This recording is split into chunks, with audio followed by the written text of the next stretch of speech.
उत्तराखंड को लेकर दिल्ली में मंथन। अमित शाह के साथ उत्तराखंड बीजेपी के नेताओं की बैठक।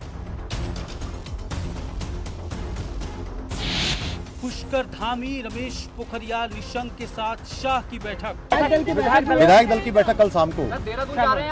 हाँ, मैं देहरादून नहीं, मैंने बताया था वो जो है हमारे विधानमंडल और पार्टी के हाईकमान के द्वारा तय। मदन कौशिक, पूर्व सीएम त्रिवेंद्र रावत के साथ शाह की बैठक। उत्तराखंड में सरकार बनाने की कवायद तेज कर दी गई है। आज केंद्रीय गृह मंत्री अमित शाह के घर में करीब 1 घंटे बैठक चली, जिसमें प्रदेश अध्यक्ष मदन कौशिक मौजूद रहे, कार्यवाहक मुख्यमंत्री पुष्कर सिंह धामी मौजूद रहे, इसके अलावा त्रिवेंद्र सिंह रावत, रमेश पोखरियाल निशंक भी मौजूद रहे। जेपी नड्डा, बीएल संतोष भी बैठक में रहे मौजूद। सोमवार शाम को होगी विधानमंडल दल की मीटिंग।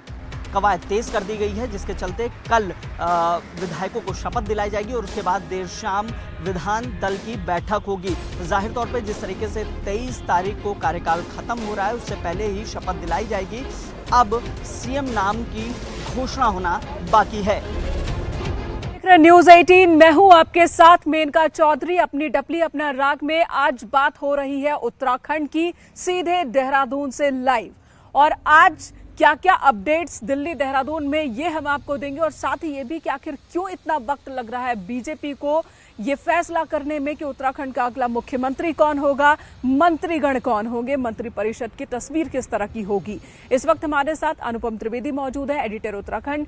अनुपम जी, इस आपसे विस्तार से बात होगी। साथ ही हमारे साथ सुनील नौप्रभात देहरादून से और हिमांशु शुक्ला दिल्ली से हमारे साथ मौजूद रहेंगे। और हमारे साथ मौजूद हैं वरिष्ठ पत्रकार हेमंत तिवारी भी।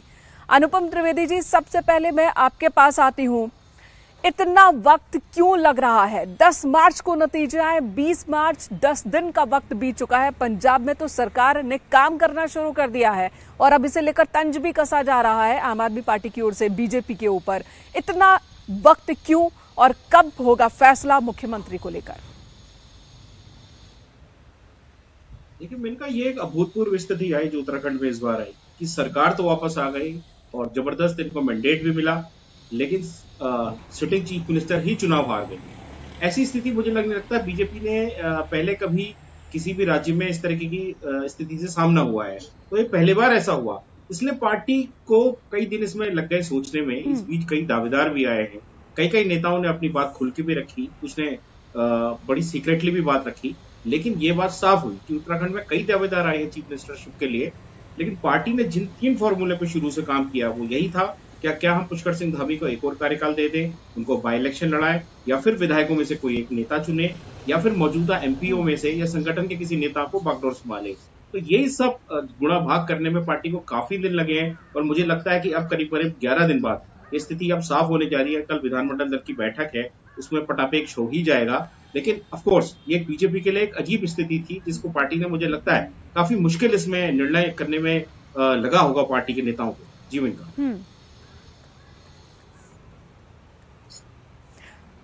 तो आप जिस तरह से कह रहे हैं कि निर्णय करने में वक्त लगा और बहुत ज्यादा मेहनत उन्हें करनी पड़ी है, तो ये माना जाए कि अब कहीं ना कहीं फैसले तक पहुंच गए हैं। चलिए, मैं सुनील नौप्रभात का रुख करूंगी, उससे पहले दिल्ली का रुख करूंगी। हिमांशु, आप दिल्ली में हैं, देहरादून के तमाम बड़े लीडर, उत्तराखंड के तमाम बड़े लीडर आज दिल्ली में बैठक कर रहे हैं। मैं यहाँ उत्तराखंड में हूँ, विधानसभा भवन के सामने हूँ और कल यहाँ पर शपथ ग्रहण भी होना है, कल सुबह। लेकिन ये बताइए जरा कि दिल्ली में आज की जो बैठक हुई, वहां से क्या, उस मंथन से क्या निकला आखिर? देखिए, जाहिर तौर पे मेनका, आज सबसे महत्वपूर्ण बैठक जो थी वो केंद्रीय गृह मंत्री अमित शाह के घर पर थी, जहां पर प्रदेश अध्यक्ष मदन कौशिक थे, राष्ट्रीय अध्यक्ष जेपी नड्डा थे, इसके अलावा तमाम बड़े नेता थे, खुद पुष्कर सिंह धामी, त्रिवेंद्र सिंह रावत, ये सभी लोग मौजूद थे।